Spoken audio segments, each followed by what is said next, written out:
Hola, buenos días, ¿qué tal?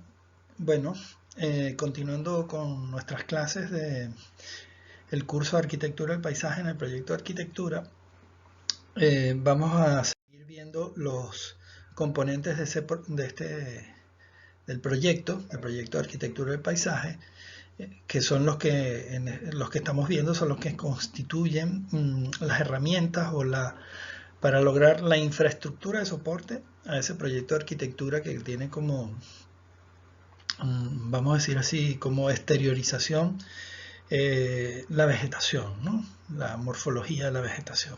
Pero que sin embargo detrás de él existen una serie de condiciones que hay que cumplir o que hay que tener, o que alguien debe resolver para que ese proyecto se vea tal como nosotros lo deseamos. En este caso vamos a hablar de la iluminación, ¿ok? Y bueno, tenemos que pensar que esta iluminación que nosotros vemos todos los días y que quizás no seamos conscientes del hecho en sí, proviene justamente de la luz solar, que es la que nos puede ayudar a poder definir convenciones como la forma, los colores, las texturas y en definitiva el entorno que nos rodea. Gracias a esa luz del sol nosotros podemos visualizar el contexto donde existimos, ¿no? Entonces también la luz es un medio para diseñar en la arquitectura del paisaje, juega un rol muy importante porque la luz solar o la luz artificial, que luego hablaremos de eso, son responsables o son podrían ser una condicionante de diseño. ¿Okay? Entonces, justamente debemos tomar conciencia del hecho de la luz, que nosotros lo representamos como radiación solar, insolación, horas de luz día, etcétera, etcétera. Hay como diferentes variables con las que medimos este término. Son muy importantes para nosotros como profesionales del paisaje, de la creación de paisaje. Bueno, así podríamos definir que la luz es un fenómeno que influye en el factor ambiental y ese fenómeno que nosotros conocemos es la iluminación. O sea, nos referimos a ella como iluminación. La iluminación de un espacio, si es bueno, si es malo, si es adecuado. Y gracias a ella podemos observar y percibir el entorno que nos rodea, trabajar, orientarnos, tener seguridad en el espacio, generar sensaciones psicológicas de confort, etcétera, etcétera. Entonces, de esa luz solar pasamos al hecho de la iluminación como una de sus partes, ¿ok? Vamos a entender una serie de principios, ¿ok? De principios básicos en torno al hecho de la luz, ¿no? De ese fenómeno que nos proporciona el sol. Así podríamos definir que la luz es una forma de radiación electromagnética generada por la estrella solar, ¿okay?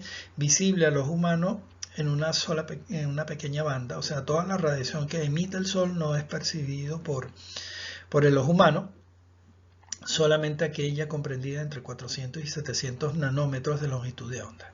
Es la luz que llamamos luz visible, 400 a 700 nanómetros de longitud de onda. ¿Y por qué hablamos de longitud de onda? Justamente en esta ilustración, en esta gráfica, podemos ver las formas en que llega la luz. ¿Okay? Va a llegar esta luz y esta luz visible va a llegar entre los 400 y los 700 nanómetros. Esta es la luz que nosotros percibimos en forma de onda. En este gráfico, si esta fuese la totalidad de la radiación solar, que va justamente desde en esta escala desde 1 hasta 1 millón y que empieza con la gama de la luz ultravioleta, llegando a una estrecha banda. Fíjense ustedes que esto en términos de escala, esto está ampliado, pero en términos de escala solo ocurre aquí, en este punto. ¿Okay?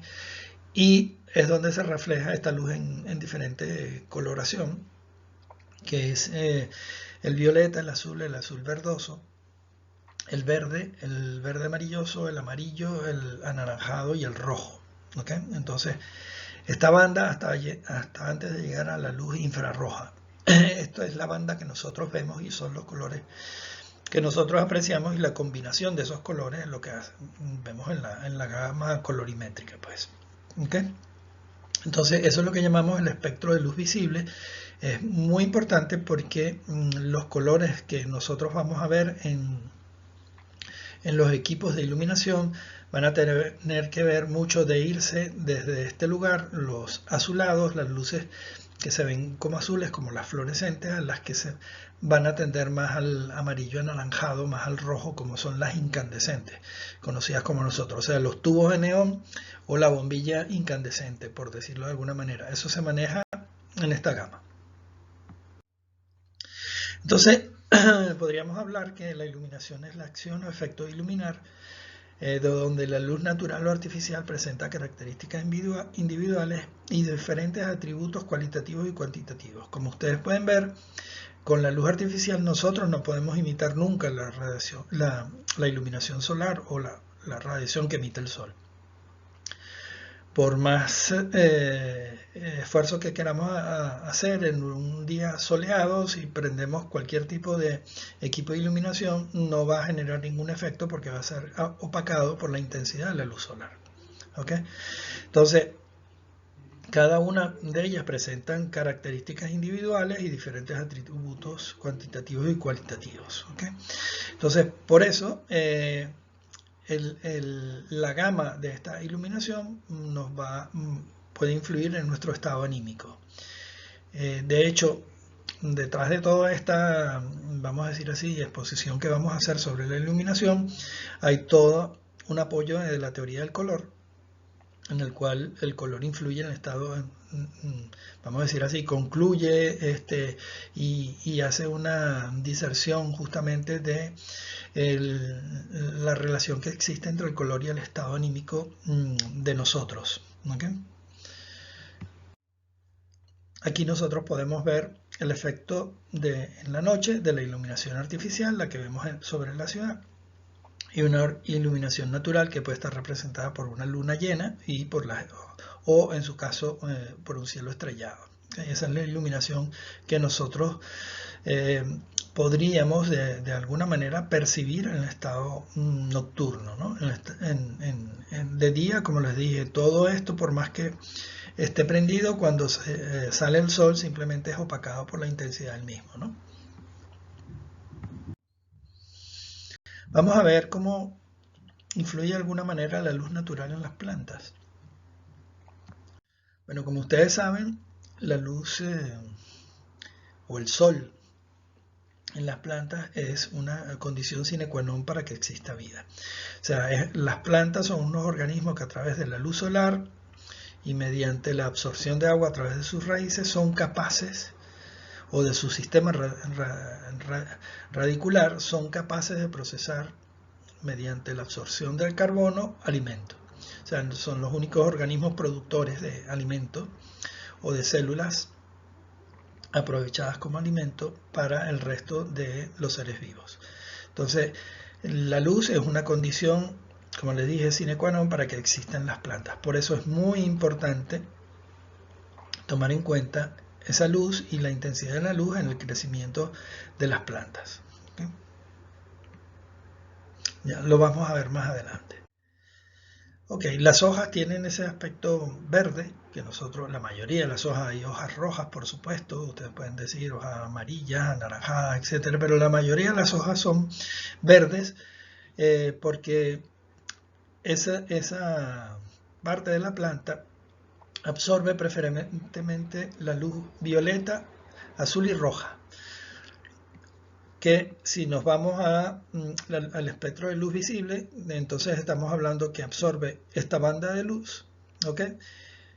La roja, y se mueve entre esta y esta. Por lo tanto, el resultado de los extremos de la combinación de estos colores es el verde, que es lo que nosotros podemos apreciar de ellas. De acuerdo a la morfología de la especie vegetal, la altura, la estructura, la forma, el tamaño de las hojas, etc., el paso de la luz a través de la planta, ¿ok? Puede ser variable. Así tendríamos igualmente dentro de la planta diferente coloración de las hojas superiores al de las hojas inferiores que reciben menos luz, unas más opacas, unas más brillantes. Y por supuesto, a cobijo de estas especies altas, pueden existir otras especies que tienen otra condición para absorber la luz solar. Y por eso, vamos a decir así, el tamaño de la hoja va a influir dentro de todo esto. Además de la capacidad, talla o la envergadura de las plantas. Las plantas que están abajo tendrán una envergadura mucho menor a las plantas superiores, que son las que absorben la mayor cantidad de luz. Por eso en las selvas, en los sitios como los bosques y las selvas, hay una competencia de altura. Las plantas son muy altas porque están buscando continuamente la luz. Son estrechas y altas para justamente ser más eficientes ¿cómo se llama? Hay una competencia para ser más eficientes justamente en capturar los rayos solares. ¿Okay? Las plantas abajo van a tener que conformarse con abrir sus hojas o desarrollar unas hojas mucho más grandes para poder satisfacer su necesidad de iluminación o de luz para el proceso de fotosíntesis. Y algunas de esas plantas van a tender a trepar sobre los otros árboles justamente en esa búsqueda de la luz. Bueno, así tenemos que la absorción de la luz va a variar en función de la altura del bosque o de la altura de la plantación. Así, los primeros que vamos a recibir, los primeros que van a recibir, vamos a decir, o van a ser capaces de absorber un 100% de esa iluminación, restando el efecto del reflejo, del rebote, ¿ok? Van a ser capaces de procesar desde arriba abajo en forma menos eficiente cada vez que llegamos más abajo los rayos solares. Así podríamos hablar de un 100%, un 80% y bajando ya desde el 10% hasta el 5%, 2%, hasta llegar al suelo. Eso en el caso de un bosque, y en el caso también de vamos a decir así, una plantación herbácea, un cultivo, igualmente van las partes superiores de la planta son las que van a contener las flores y el fruto, porque son las que reciben una mayor cantidad de energía. Entonces la planta va a funcionar, en este caso absorbiendo, o siempre en estos casos absorbe la energía y la envía hacia el fruto, ¿no? Siempre para alimentarlo, porque ahí es donde en esa parte superior es más eficiente la planta. Entonces vamos a tener esto en lo que conversamos en consideración cuando tenemos estos dos ejemplos. Este es un jardín expuesto al sol y este es un jardín dentro de un patio. Está a un nivel inferior en esta casa. Por lo tanto va a recibir menos sol a pesar de que el patio está abierto, ¿no? Va a recibir menos horas de sol al día. Por lo tanto va a condicionarse el crecimiento de las plantas, ¿no? Entonces las plantas se desarrollan de acuerdo a la cantidad de luz que puedan recibir. Por ejemplo, las especies de plantas adaptadas o ambientes bien iluminados se conocen como especies intolerantes a la sombra, o también especies de ambientes soleados, estas que tenemos aquí. Fíjense que ellas son intolerantes a la sombra. Cualquiera de estas plantas que nosotros las traslademos a este espacio, por ejemplo la trinitaria, la bugambilia, que es la trinitaria, la podemos trasladar acá y lo primero que va a hacer es perder toda la flor. Los codieum, que son los crotos, los trasladamos acá y por esa carencia de sol o esa diferenciación de sol entre, imagínense ustedes, 9 horas de sol, lo pasamos a 1 hora del sol cuando en el patio está iluminado en pleno al mediodía, cercano al mediodía, y luego simplemente tiene una iluminación, un reflejo de la iluminación que puede ser por rebote de la fachada, rebote del pavimento, etcétera, etcétera. No hay una incidencia directa de ese sol sobre la vegetación. Entonces, esta vegetación, que ahora tiene mucho color, la trasladamos aquí y se va a enverdecer, pues, o sea, se va a volver más verde, va a perder el color. Normalmente las plantas que trasladamos a la sombra se vuelven verdes y por eso es tan difícil encontrar plantas con flor espacios sombríos, ¿ok? Entonces por eso se recurre a veces a el color en las hojas para darle color a estos espacios que son de patios de iluminación muy pequeña, ¿ok? El otro punto es que las especies de plantas adaptadas a ambientes de poca luz se denominan especies tolerantes a la sombra o especies de ambientes sombríos, que son estas que están acá. Fíjense que no hay plantas que sean intolerantes al sol, no, son tolerantes o intolerantes a la sombra. ¿Y por qué es esto? Pues todas necesitan iluminación, todas necesitan sol en diferentes cantidades. Si hacemos al revés, trasladamos estas especies a este lugar, seguramente el primer efecto que vamos a ver es que se van a quemar. O sea, trasladamos, por ejemplo, estas citadeas, que son los helechos arbóreos, los trasladamos acá y seguramente van a quemarse, van a perder parte de su follaje. Muchas de ellas van a disminuir la cantidad de hojas. ¿Por qué? Porque con menos hojas van a hacer el mismo proceso de alimentación, el mismo proceso fotosintético. Por lo tanto, ¿para qué tener tantas hojas? Van a perder las hojas, se van a quemar, algunas van a doblar las hojas, como el caso de las calateas, que tienen la propiedad de doblar las hojas, o sea, de cerrarse. Se enrollan como si fueran, vamos a decir, una especie de tabaco, ¿ok? Se enrollan en forma tubular. Entonces, ¿para qué? Para no recibir tanto sol. ¿Okay? Entonces, justamente si no están en el lugar apropiado, ellas van a tener una respuesta rápida sobre si les gusta el lugar o no. Claro, eso puede ser fatal, porque podríamos perder esa inversión y aprender sobre errores, ¿no? Entonces, para no aprender sobre errores, por eso nosotros tenemos que tener un cierto conocimiento de las plantas y de la adaptación de esas plantas a la exposición solar. Ya sean de ambientes soleados o sombríos, ambos tipos de plantas tienen sus características que lo hacen aptas o menos aptas para determinado uso. Sin embargo, esto no significa la ausencia de luz, nunca es la ausencia de luz, ¿ok? Pues a menudo requieren de una buena iluminación. Vale, en nuestra latitud, en Venezuela, de forma general, las exposiciones orientadas al norte resultan más frescas y reciben menos insolación que las ubicadas al sur. ¿Por qué? Bueno, porque en Caracas específicamente, en Venezuela, podríamos extenderlo a toda Venezuela, nosotros tenemos aproximadamente el sol lo tenemos al sur durante 7 meses y al norte durante 5 meses. Por lo tanto, al estar el sol al sur, las edificaciones producen sombra que a las plantas que están localizadas en el norte las hacen crecer en un ambiente más fresco. ¿Okay? Sin embargo, cuando están al norte va a haber un cambio en la vegetación y ustedes lo van a notar. Ese jardín que no recibía sol directo, cuando llega el mes de julio y el sol está incidiendo sobre él, entonces algunas hojas se van a quemar, va a haber, la planta está cambiando, mudando las hojas, etc. Y es a lo mejor el efecto de la insolación. En otras latitudes, más al norte, bueno, habrá más horas de sol al sur, por supuesto, ¿okay? Por el efecto de la inclinación del eje del planeta Tierra, que lo hace que el sol refleje más en el sur que en el norte, en el hemisferio norte y en el hemisferio sur sería a la inversa. Pues. Entonces tenemos que saber dónde estamos ubicados geográficamente para entender un poco la distribución de la vegetación.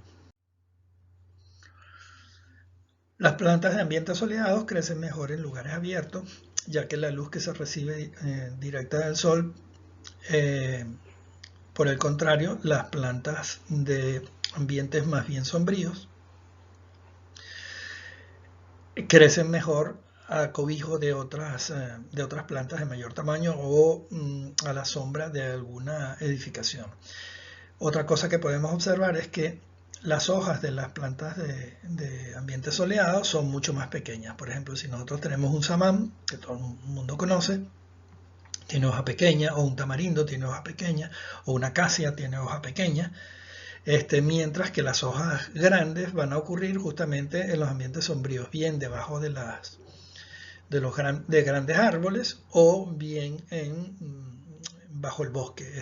Su crecimiento natural de esta especie, del Philodendron melinoni, es en los bosques, y entonces ocurre en las partes bajas del bosque, o bien a nivel de suelo, o bien montado como una especie de epífita en la parte baja de los árboles, pero nunca en la parte alta porque se quemaría. Entonces por eso desarrollan estas hojas grandes. Fíjense ustedes la escala de la mano versus la escala de la hoja. Desarrollan pocas y grandes hojas para justamente compensar esa lejanía que tienen de la insolación. Bueno, llegamos aquí a la luz artificial o la luz producida justamente para disfrutar el jardín de la noche. Este es el primer cometido de la luz artificial, es la seguridad, generar un ambiente seguro, generar un ambiente de confort. La seguridad, el poder ver, entre paréntesis, el poder ver hace que nos sentamos seguros, ¿okay? Y lo otro es para poder apreciar el jardín en horas nocturnas. Normalmente los jardines los apreciamos mucho de día, pero de noche a lo mejor no los apreciamos igualmente. Entonces es necesario la incorporación de una luz artificial. La otra función de la luz artificial es generar la energía o compensar la energía que no reciben digamos, las plantas que están en ambientes o totalmente sombríos o con muy baja cantidad de luz. Entonces, lo que se usa como recurso en este caso es la iluminación artificial. Y esto lo pueden ver ustedes en sitios como las granjas verticales, que son estos espacios generados artificialmente para producir alimentos y que funcionan con una luz artificial. Esa luz que se aplica en ese caso es una luz que asemeja a la banda incidente de la radiación solar. ¿Okay? Lo más parecido a la luz solar, sin pretender ser igual a la luz solar, nunca es igual.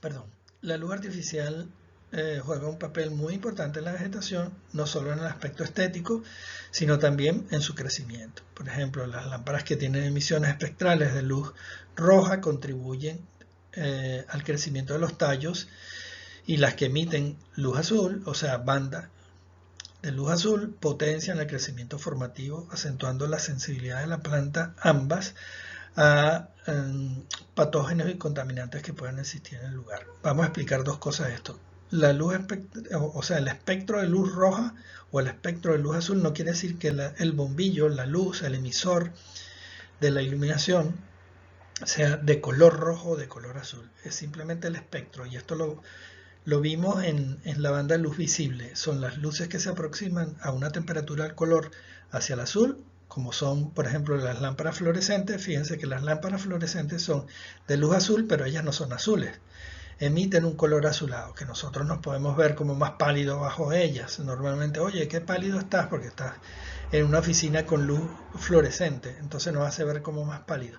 Y la luz que emite hacia el rojo, o sea, por ejemplo, los bombillos incandescentes, ¿ok? No son de color rojo, simplemente la luz en ambas son de diferentes color y eso obedece a la temperatura del color. Fíjense, en una la fluorescente es fría la lámpara, podríamos decir que es cuasi fría, y en la otra, en la incandescente, no podemos tocar el emisor, la bombilla, porque nos quema, ¿no? Entonces la diferencia entre ambas es grande en temperatura. Eso es lo que llamamos la temperatura del color. Los colores son diferentes de acuerdo al emisor que vamos a considerar para la iluminación. Lo otro que debemos considerar es el exceso de luz para evitar la contaminación lumínica o la contaminación por deslumbramiento, esa luz que apunta en una caminería hacia el ojo de quien va caminando sobre ella, que está a la altura de justamente de la vista. Entonces esa luz tiene que ser reconsiderada en su posición, justamente para no ser causal de deslumbramiento, puesto que si lo que queremos con la iluminación es proveer de seguridad, deslumbrar provee de inseguridad y nos podemos tropezar con eso. Con ella nos puede generar diferentes colores de la vegetación en el jardín, diferentes colores en función de, nuevamente, la diferente aplicación ¿ok? De emisiones espectrales de las lámparas. El hecho de crear movimiento, o sea, la luz se apaga, se prende, ofrece un movimiento, ¿ok? Y nos puede generar contraste, nos puede generar primeros y segundos planos, nos puede hacer más profundo el jardín en función de dónde y cómo iluminemos, etcétera, etcétera. Por eso la luz artificial en las plantas es un disfrute del jardín.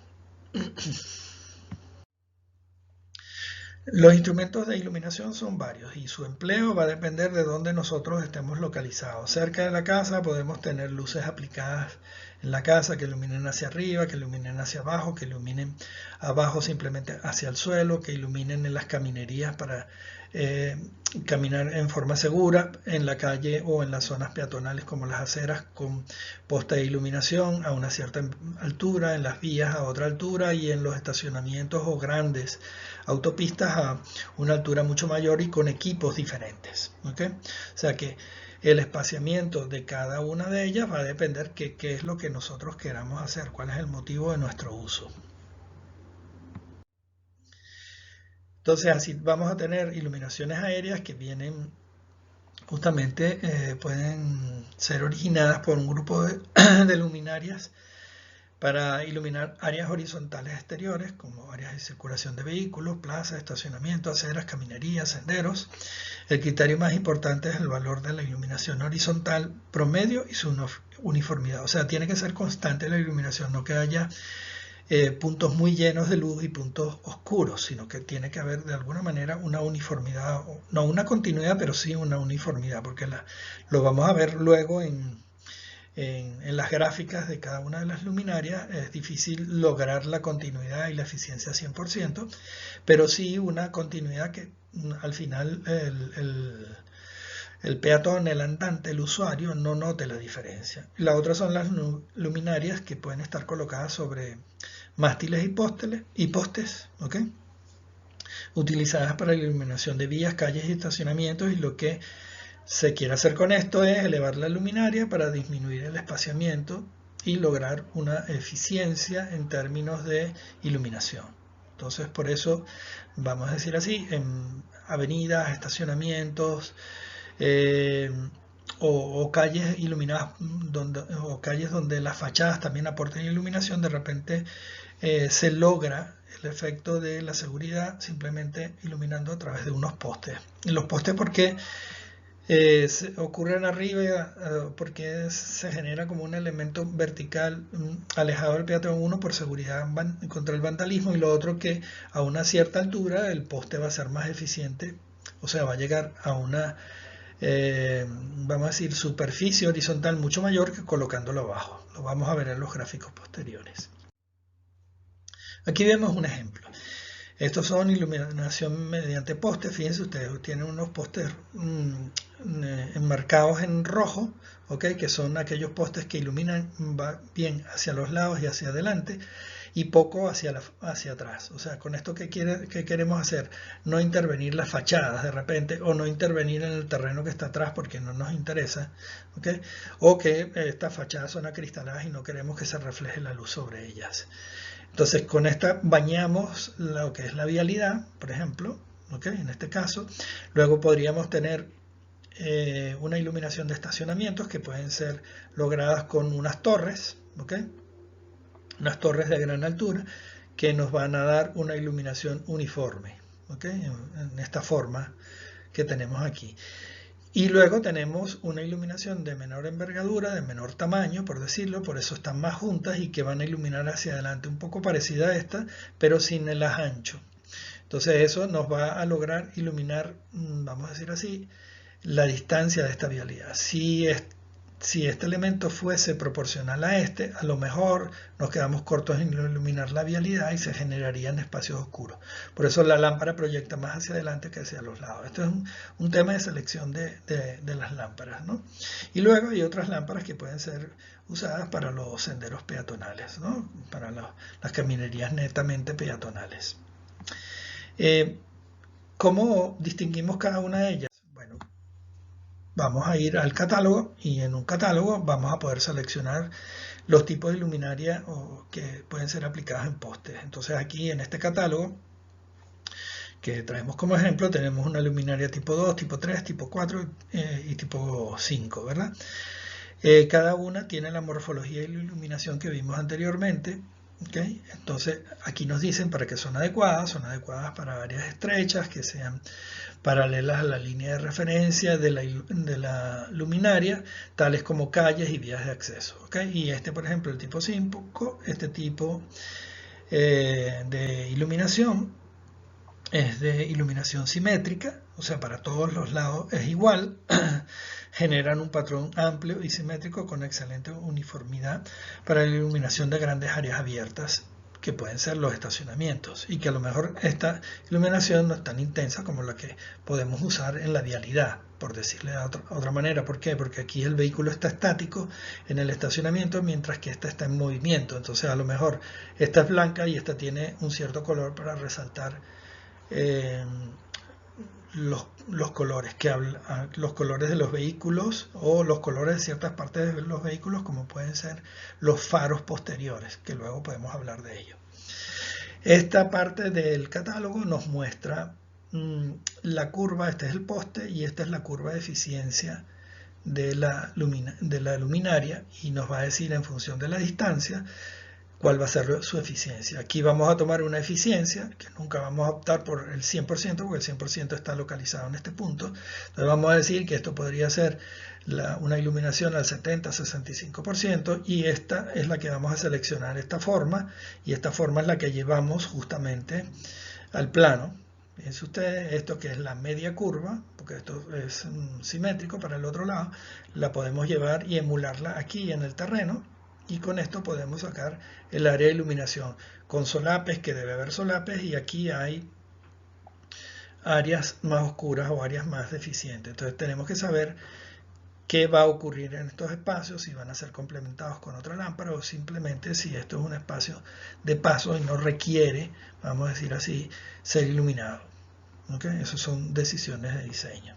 Entonces con el catálogo nosotros podemos tomar ciertas decisiones, o el catálogo nos puede abrir, vamos a decir así, a ciertas ideas de iluminar, para no, con ello no seleccionar esta lámpara para todo el proyecto, ¿okay? Que es lo que normalmente se hace por esta economía de escala, pero en términos de economía o de eficiencia energética, esta sería la forma correcta. Y cuando entra en valoración la factura eléctrica, las decisiones de este tipo son las que valen.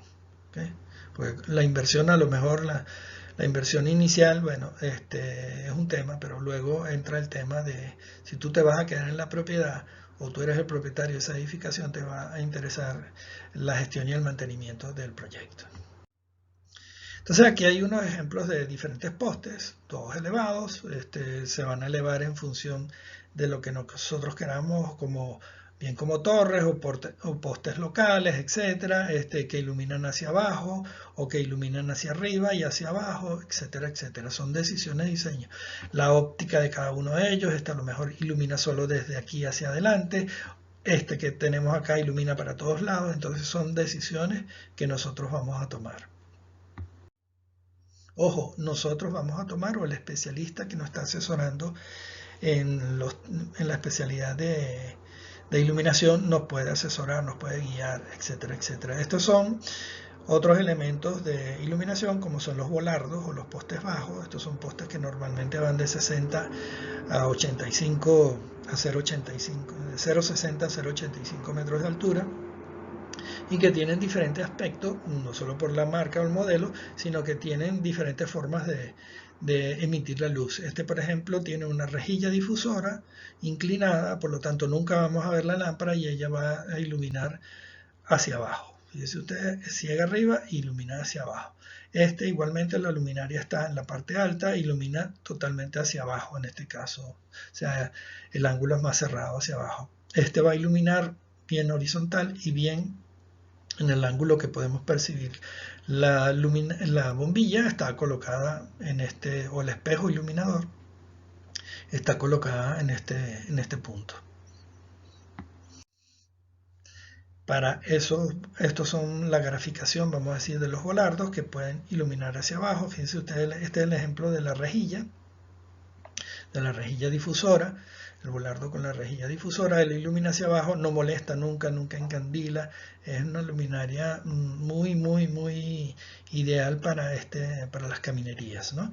Esta es la curva con la cual nosotros podemos trazar en el plano, podemos trazar este punto, tomamos la eficiencia, como habíamos hablado, del porcentaje adecuado, y con esa nos vamos a diseñar y vamos a solapar los elementos, a la distancia de los elementos. Estas lámparas también pueden tener dos tipos de difusores, uno hacia abajo y uno hacia arriba, ¿okay? Si queremos iluminar por un lado la caminería y por el otro lado queremos iluminar la vegetación o ayudarnos con ella a iluminar la vegetación. Entonces hay infinidad de modelos los cuales tenemos que ver cómo funciona para ver la aplicación en nuestro proyecto.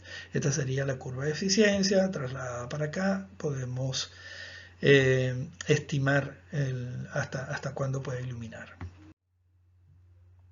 Estos son ejemplos aplicados, estos volardos que tenemos aquí, que pueden ser los separadores entre el peatón y el vehículo, ¿ok? Podrían ser los separadores entre el peatón y el vehículo, a la vez proporcionan la iluminación. Fíjense que no hay postes en estas calles y hay la iluminación de las fachadas y esta iluminación por seguridad. ¿Okay? Es lo mismo esto como en la entrada de una residencia, en los cuales tenemos una iluminación a este nivel muy bajo, 20 centímetros, para iluminar la caminería, y esta iluminación en forma de pedestal como una luz de guía para los vehículos. Fíjense que nuevamente no existen postes. ¿Okay? O pueden ser usados estos elementos para identificar desniveles como escalones. Aquí hay otro tipo de lámparas, estas son embutidas, pero están marcando cada uno de los escalones. No por una cuestión, vamos a decir así, estética, de que cada escalón tenga una iluminación, sino de que donde está la contrahuella de cada escalón debe ser iluminado para justamente evitar que la gente se pueda tropezar. Ok, los instrumentos de iluminación, nuevamente, estos son los volardos, en este caso están inclinados, iluminando hacia adelante, por ejemplo, para iluminar esta caminería peatonal. Vean ustedes aquí la laja, y este es el sendero que se va a iluminar. ¿Okay? Y en este caso, que es un espacio mucho más abierto, entonces se está haciendo con una especie de volardos o de lámparas de baliza. Estas pequeñas se llaman lámparas de balizaje también, porque recuerdan las lámparas de los aeropuertos, en las cuales emiten luz o bien 360 grados o bien hacia adelante nada más, como para demarcar la caminería. Estos son volardos que pueden ser direccionables, o sea, pueden iluminar, por ejemplo, estos tres colocados aquí. Uno ilumina el paso peatonal, otro la vegetación en la parte alta, y este podría iluminar hacia abajo, o sea, los podemos conducir. Aquí está la iluminación de esta caminería, que simplemente, fíjense ustedes que no baña de luz toda la caminería, pero simplemente esta luz indicadora nos hace ver hacia dónde nosotros debemos dirigirnos. Es una luz de guía, pues. Son soluciones más enfocadas en lo estético, con grandes lámparas, como pueden ser estas. Normalmente estas lámparas son lámparas de batería. ¿Okay? Son de iluminación LED, son plásticas, y se colocan en el jardín a manera de eventos. Pueden estar colgadas, como esta lámpara que emula una lámpara de mesa, o la parte superior de una lámpara de mesa, y que simplemente iluminan parte del jardín, o estas que emulan las bombillas, que pueden estar bien colgadas, pueden estar posadas con una batería, y forman, no sé, juego divertido. Hay esferas, hay piedras, hay diferentes formas de aparecer dentro de esto, y a lo mejor simplemente lo que quieren es de alguna manera manifestarse en algún evento, ¿no? Esto serían, vamos a decir así, el uso de los proyectores, ¿okay? Que son de diferentes tipos. Aquí los vemos enumerados, ustedes pues lo pueden leer. Son luminarias tipo pozo, que van a estar enterradas, luminarias selladas con lente, luminarias de haz angosto, tipo spot, de haz mediano y de haz ancho. Todas estas luminarias o reflectores son luces de acento y se utilizan para iluminar cierto elemento. Por ejemplo, un árbol. Este sería el efecto de colocar un reflector abajo para iluminar el árbol. Entonces es una haz estrecho abajo y se amplía a una cierta distancia. En este caso te garantiza a 40 pies tú vas a tener 20 pies de iluminación. Entonces este es el efecto que produce sobre la iluminación de este elemento. Se iluminan los tallos altos del tronco y se iluminan las hojas. Esta es una sección de la luz de pozo, ¿okay? Que tiene una rejilla. ¿Para qué es esta rejilla? Tiene dos funciones. Tiene una antirreflejo, con ella tú no ves la lámpara, porque la rejilla te tapa, tiene una cierta altura que te hace ver o te hace no ver la lámpara, y lo otro es por seguridad, va bien atornillada, etcétera, y ella simplemente no puede extraerse. Estas lámparas normalmente no tienen fondo, tienen grava, hay que colocarlas sobre una cama de grava para que todo el agua que entre vaya a un drenaje. Son lámparas que deben poder mojarse, son lámparas de intemperie. Todas estas que estamos viendo son lámparas de intemperie. No pueden estar sumergidas, pero sí se pueden mojar. Y este sería el efecto que con ella tendríamos. Esta lámpara se puede bien ser vertical para colocar debajo de un árbol amplio, o bien se puede direccionar el lente. El lente puede ser direccionado para desde el perímetro iluminar hacia el centro.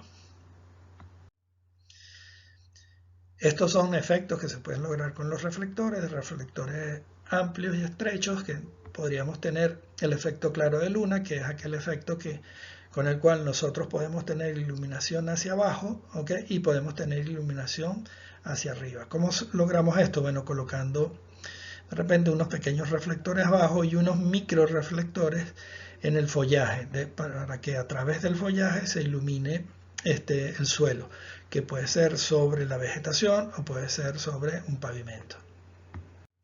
Otra de las cosas que se pueden lograr es el efecto contraluz, colocando la lámpara detrás del objeto a ser visto. Aquí está la persona o justamente quien aprecia el efecto, y detrás de la vegetación va a estar la lámpara iluminando un plano normalmente desnudo, ¿okay? Y el efecto justamente sobre la planta es que se va a ver negro sobre la luz, ¿no? Es el efecto contraluz, pues. El otro son las luces de acento, que se logran también con los reflectores y que sirven para iluminar elementos bien desde arriba, a través de la vegetación, postes, fachadas, etc., o bien desde abajo a través de luces embutidas en suelo. Entonces estas luces de acento lo que pretende es iluminar justamente acentos del jardín, o una pieza importante de vegetación, o una escultura, o cualquier elemento que queramos realzar en el diseño. Estos son, vamos a decir, los reflectores con los cuales se puede contar. Normalmente son utilizados para fachadas, pero nosotros podíamos contar con ellos también para grandes masas de vegetación. Y la diferencia es que unos avanzan la luz, otros amplían la luz, otros son de distribución mediana, ¿okay? Y otros son de distribución estrecha. Y con eso nosotros vamos a tener, por ejemplo, en un plano tan alto, con una sola lámpara no podemos iluminar, por lo tanto vamos a tener que iluminar por segmentos. Lo que le hablaba de los segmentos es justamente esto. A lo mejor vamos a tener que generar una distribución de lámparas a diferentes distancias del elemento que queremos iluminar, con diferentes lámparas. Unas lámparas de haz amplio y de inundación en la parte baja, de inundación intermedia, y otra de iluminación estrecha, o sea, dirigida hacia la parte alta. Ese es el efecto de alejamiento, y con ello que logramos que la uniformidad de iluminación se lleve a cabo sobre este plano. ¿Okay? ¿Y esto para qué lo queremos? Bueno, para conseguir un plano iluminado, porque queremos de repente iluminar una fachada, realzar un elemento vegetal, etcétera, y no que sea iluminado en la parte de abajo y arriba es oscuro, o en la parte intermedia y se ilumina una parte mucho y otra parte muy poco, etcétera. ¿Y cómo lo logramos? Colocando a diferentes alturas y con diferentes lámparas esos proyectores. Aquí lo tenemos en una sección de corte, este es la misma altura, y aquí es donde el efecto que va a dar la iluminación, vamos a decir, la inundación vertical de este reflector va a iluminar esta parte.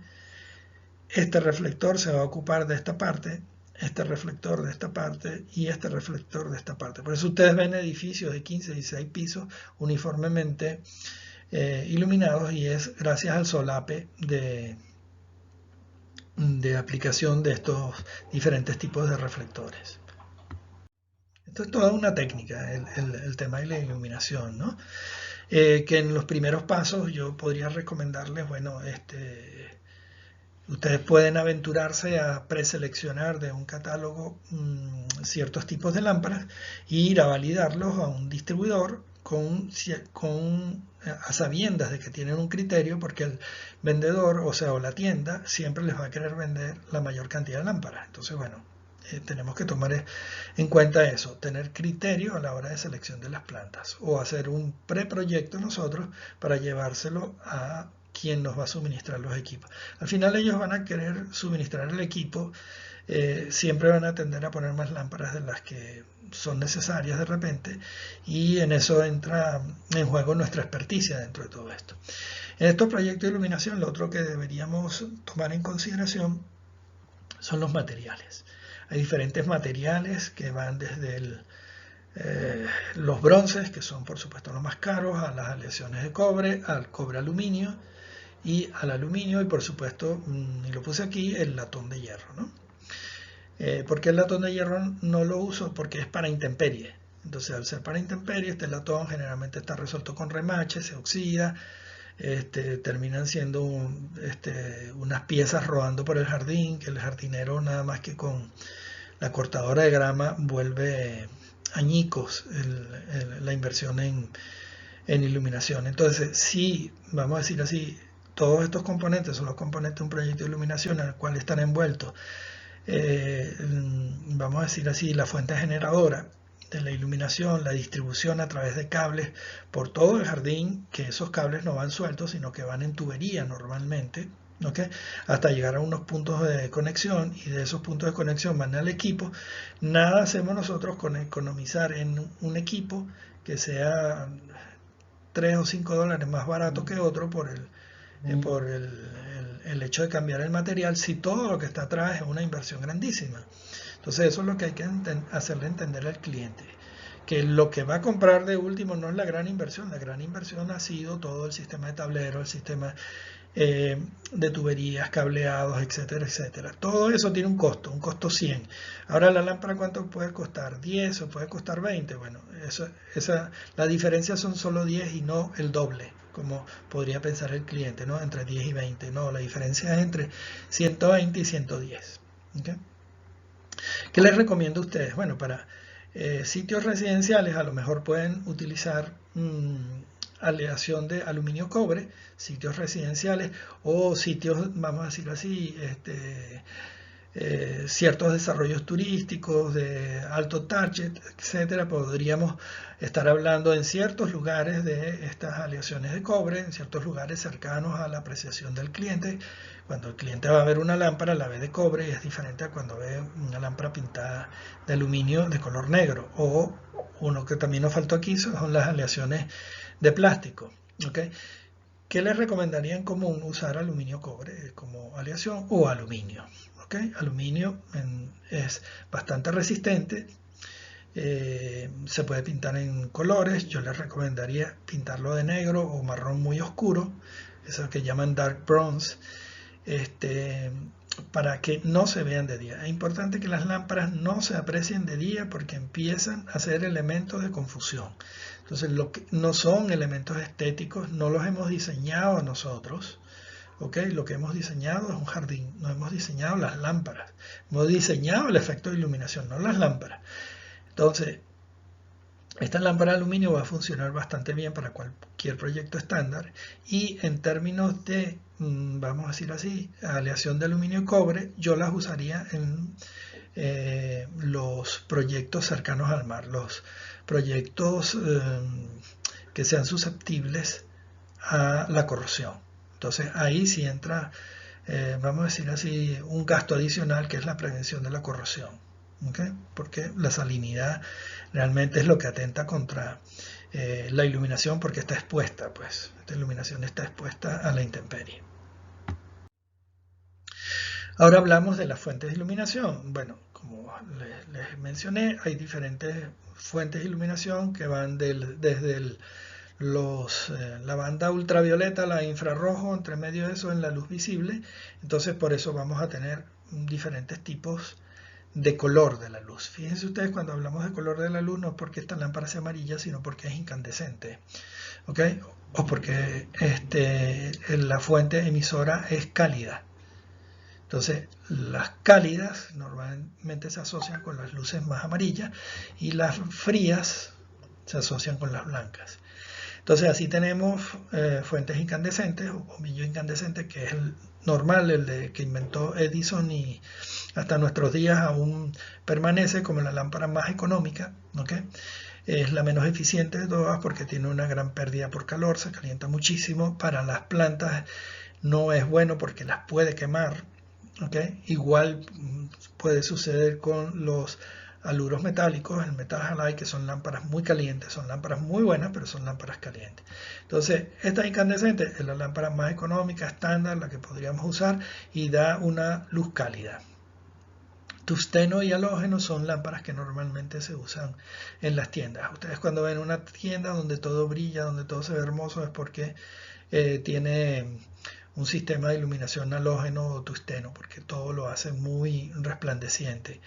Lámparas de descarga de baja presión, que pueden ser las fluorescentes o las fluorescentes compactas, son lámparas muy económicas en términos de consumo energético, son súper eficientes, por eso se usan en oficinas. Estos modelos T8 son, vamos a decir así, el caballito de batalla de la iluminación interior de los espacios de oficina, de trabajo.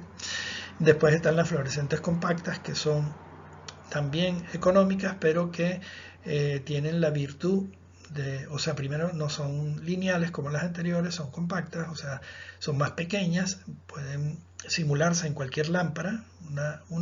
Esto es una cosa que no les he dicho porque no les he presentado un catálogo, pero cuando vemos un catálogo y vemos el catálogo de las lámparas, ellas pueden llevar diferentes bombillos. ¿Okay? O pueden llevar el bombillo incandescente, o pueden llevar un compacto fluorescente, o pueden llevar un LED.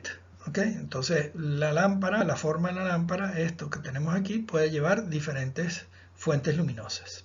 ¿Okay? Entonces, llegadas a las compactas tienen la virtud de que tienen un bajo consumo y que no son tan frías. Podemos escoger entre una luz cálida fluorescente también.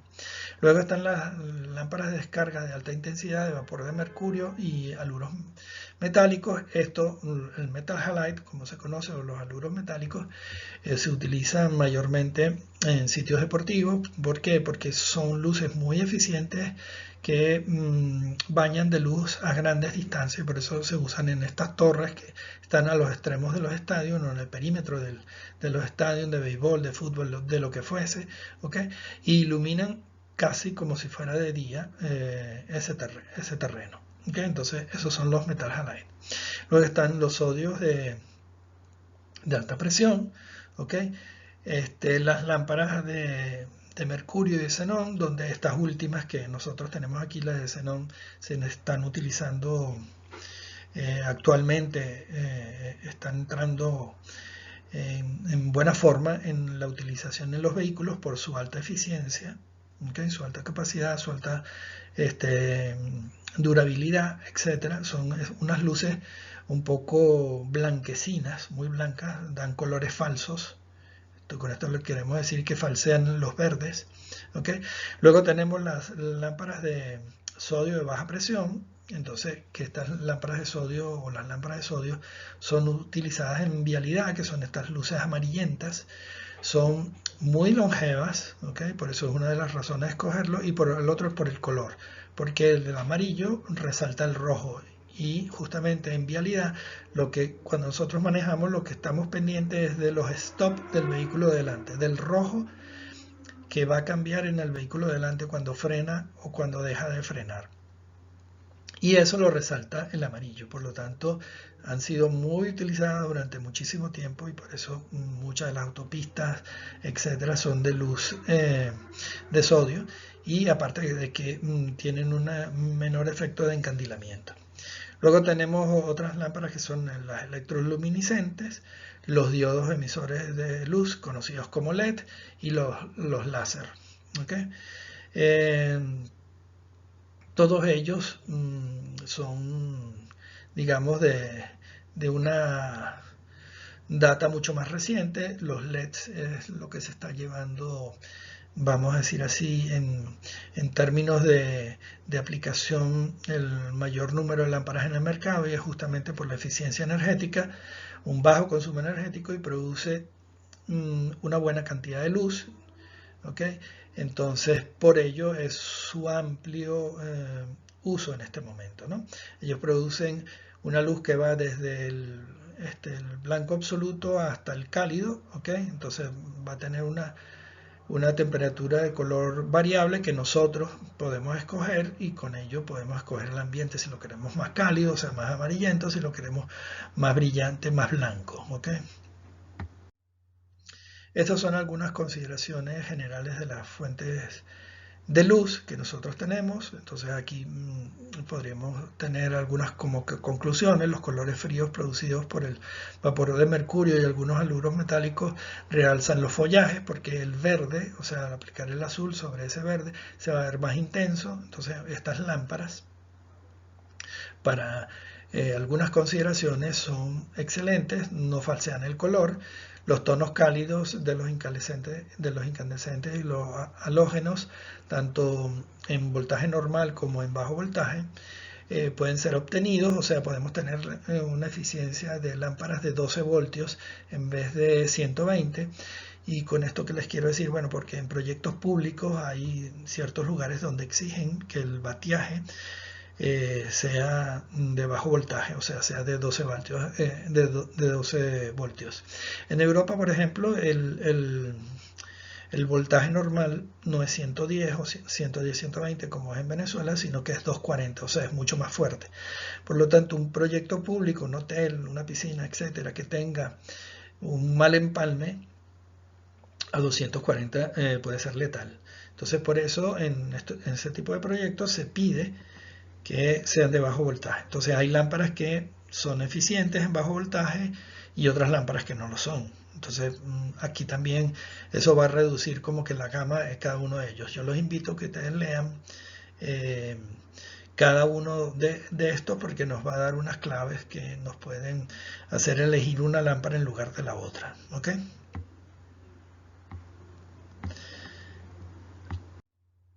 Aquí en este cuadro les he seleccionado un cuadro en el cual nos dice el tipo de luz, eh, la eficiencia de la luminosidad que tiene cada una de ellas, ¿okay?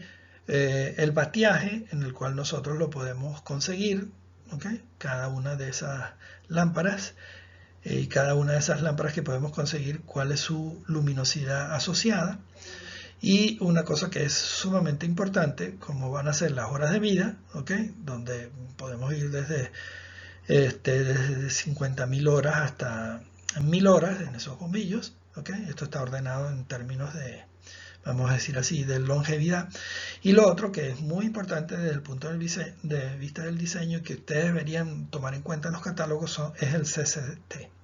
El CCT es el color, ¿okay? O la temperatura del color de cada una de las lámparas. Hablando de que los 3000 grados Kelvin es una luz parecida a la luz del sol, ¿okay? Y hacia abajo o hacia arriba, entonces nosotros vamos a encontrar luces blancas mientras la temperatura sea más alta, o luces ¿cómo se llama? Más cálidas cuando la... Aquí en este cuadro que les he colocado nos habla de las fuentes de iluminación en términos comparativos. Aquí nos habla de la fuente de luz de cada una de ellas en esta columna. En esta columna nos va a decir las horas de vida, que van desde 1000, en el caso de las incandescentes, hasta las 50.000 en el caso de la luz blanca. ¿Okay? Y aparte de todo eso, podríamos hablar de otro dato muy importante que ustedes deben ver, que es el CCT. El CCT justamente es la temperatura del color de la lámpara, de la fuente emisora, y sobre la cual nosotros deberíamos trabajar sobre los 3000. Fíjense ustedes que esto está más o menos dividido la tabla en función de eso, sobre los 3000, porque es la luz que no es ni muy cálida, o sea, muy amarilla, ni es muy fría, o sea, muy blanca, ¿no? Entonces las luces muy blancas van a tener una temperatura de color más alta, cerca de los 6000 grados Kelvin es la luz fluorescente, o va a tener una luz mucho más amarillenta en el caso de que esa temperatura vaya a disminuir. Por eso nosotros nos manejamos en este rango y no lo escogemos por debajo de eso, porque entonces se consiguen defectos indeseados en el color. ¿Okay? Entonces esto nos podría ayudar también a la selección de las lámparas.